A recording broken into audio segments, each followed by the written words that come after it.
Hey everybody, thanks for clicking on the video. My name is Ramon, and in this video, I'm going to give you some tips that'll make your fishing trips with young kids a lot easier. So when it comes to taking out young kids fishing, it can be a lot of fun. It's one of my favorite things to do with my kids. And if you're new, just getting into the sport, it might be something you want to share with your kids as well. Whether they're your kids, your siblings, your cousins, some kid down the street who wants to go fishing. It doesn't come without its challenges, but it's definitely very fun. These are some of the things that I've learned while taking my kids out fishing. Now that I kind of know these things, it definitely makes things a lot easier. The first tip is just leave your fishing rod at home. Now you're probably thinking, well, why would I leave my rod at home if we're going fishing? Well, the main reason is, one, you're probably going to want to fish if your rod is there. If you eliminate that option for yourself, you're going to focus more on them, on the kids. And that's kind of the whole point you're there, is to take your kids out, show them a good time fishing, enjoying, public spaces, getting them outdoors, getting them away from screens. So if you take your rod, you're more likely to want to fish it. The other reason why you want to leave your rod at home is you're probably not even going to have that much time to actually fish. And the reason is because you're probably going to be spending so much time untangling line, retying knots, rebaiting hooks, making sure someone's not falling into the water. Depending on the number of the kids you have with you, you're probably going to be spending more time untangling their mess than actually fishing. Whenever I take the kids fishing, if I have both of them with me, I don't even take my rod. If I have the oldest with me, I'll take my rod because she's a little bit more independent and can do things on her own a lot easier than my little man can. So that's the only time I take my fishing rod. But if you have two little kids, and when I say little kids, I mean 10 years and under, you're probably going to spend most of your time dealing with what they're working with instead of actually fishing. The second tip is pick a good weather day. This might seem obvious, but one thing to keep in mind is the wind. If it's a cold day, like if it's like in the 60s, 50s, and the wind is blowing, you got 15 mile per hour sustained winds with like 20 mile per hour wind gusts, probably not going to be a good time to take your kids out. And the reason is, whenever you do take a kid out fishing, know that the clock is ticking. You have a finite amount of time that they will actually be engaged in enjoying themselves. And if the weather is bad, that time shrinks dramatically. If their hands get cold, if their feet get wet, if their face is cold, if it's too hot and they're too sweaty, there's so many things going on that could make them uncomfortable. So pick a good weather day. It doesn't really matter if it's the best weather for fishing. If it's good weather that they'll be comfortable in, take them out on that day. And the other thing is, make sure they're dressed appropriately. If it's hot out, make sure that they're wearing light, comfortable clothing, like a sun shirt, something like that. It's essentially something they would wear to the beach. If it's cold out, make sure they have layers, make sure they have gloves, make sure you keep them dry, because the last thing you want is a cold and wet kid, because that's going to end the trip right away. Number 3 is pick a place with easy access. The last thing you want to do is have a kid hike out a mile, mile and a half plus just to get to your secret fishing hole that has all the mondos in it, when by the time they get there, they're going to want to turn around and go back. As far out as you go, you're going to have to walk or carry those kids back. Pick a place that has easy access, good parking. You can get to the spot very quickly on foot. Also pick a spot where they can actually fish. You don't want to take them to a spot that's covered in brush, a lot of overhangs that they can get snagged in.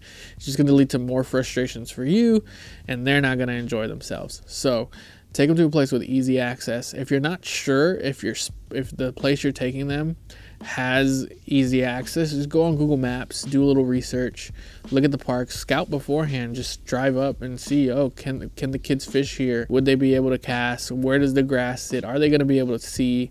Is it too steep of a bank that they won't be able to sit comfortably? Keep those things in mind as you try to find a spot to take your kids to fish. Is find a spot with easy access. The harder it is for them to fish, the easier it is for them to just want to go home. Number 4, pick a place that has things that kids like to do. It's always good to have in your back pocket a spot, a park that's nearby that you can take them to go to the playground afterwards, because eventually your time will run out, their attention will give away, and you will have to stop fishing. So it's always good to have in your back pocket a nice spot with the playground, if not at the park and near the park. When their attention does fade away and when they're done fishing, just take them over there and they can still have a good time. You're still spending time with them. It's not like they have an hour drive home and all they did was get their lines tangled up and things like that.